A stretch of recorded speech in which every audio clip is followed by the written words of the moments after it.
guys, so unfortunately I didn't have time to prepare for this week's vlog theme, so I just kind of threw together something last minute for you guys.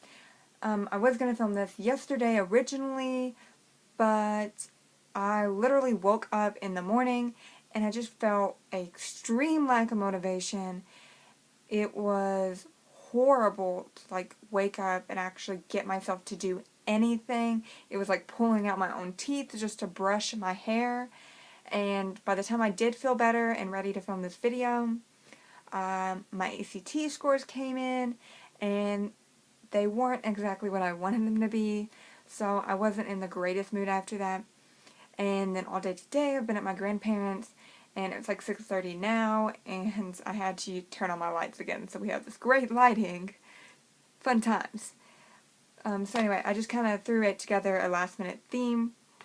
And we're just going to talk about a book series I recently read that I thought was enjoyable to me. I don't know if it would be enjoyable to everybody, but I thought we could talk about it. The book is Anna Dressed in Blood by Kendare Blake. And I'm probably butchering her last name because I suck at everything.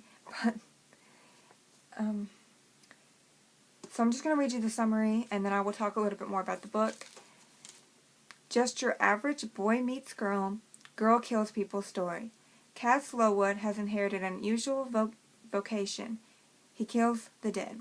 So did his father before him, until his gruesome murder by a ghost he sought to kill. Now, armed with his father's mysterious and deadly anthem, Cass travels the country with his kitchen witch mother and their spirit-sniffing cat. Together they follow legends and local lore, trying to keep up with the murderous dead, keeping pesky things like the future and friends at bay. When they arrive in a new town in search of a ghost the locals call Anna Dressed in Blood, Cass doesn't expect anything out of the ordinary. Move, hunt, kill. When he finds instead is a girl entangled in curses and rage, a ghost like he's never faced before. She still wears the dress she wore on the day of her brutal murder in 1958, once white, but now stained red and dripping blood. Since her death, Anna has killed any and every person who has dared to step into the deserted Victorian house she used to call home. But she, for whatever reason, spares his life. This book is perfect if you love horror books, or if you're just a fan of fantasy like I am. Personally, I thought this book was going to be too dark for me, but it really wasn't. There are scenes that kind of make me cringe even when I read it, but it's definitely great. I still love it. One of the things I like about the book personally is I have a lot of difficulty being surprised in books. I read so much that often I predict the ending before I finish the book, and I really hate it. But this one definitely kept me guessing, and I never really did guess the ending, so that's always a plus. And the main character is super snarky and sarcastic, and I love it, because sarcastic and snarky people are my people. So it's definitely a great book, and I definitely would recommend it. And the sequel is Girl of Nightmares by Kendare Blake. But they're really great books, and you should definitely check them out. The next book I'm going to talk about, I've been a fan of since freshman year. When I read it my freshman year in high school, we had to do summer reading projects.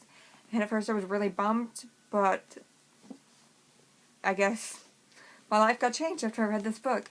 The Book of Lost Things by John Connolly. This book is the best twisted fairy tale book I've ever read. I read so many twisted fairy tale books too. They are my favorite books to read. This is about a boy named David whose mother dies, and they had a mutual bond of a love of books. And once she dies, he basically goes into a depression. His father remarries, and they end up having a child together. And David begins to resent his new little brother, and he begins to be taunted by a crooked man who appears as a shadow, and the crooked man ends up leading him to a nether world, a world where it's basically twisted fairy tales, and David goes through this great adventure of finding out who he really is, and in the process, he grows up. And it's a really great book, and I pretty much cry every time I read it. The ending just gets to me. Well, I'm not going to say anything, but the ending gets to me every time, and I pretty much cry. It's possibly the only book I can ever really reread. and every single time I read it, it gets better, and I find something that I love more. It's just really, really, really great. I love this book almost more than life itself sometimes.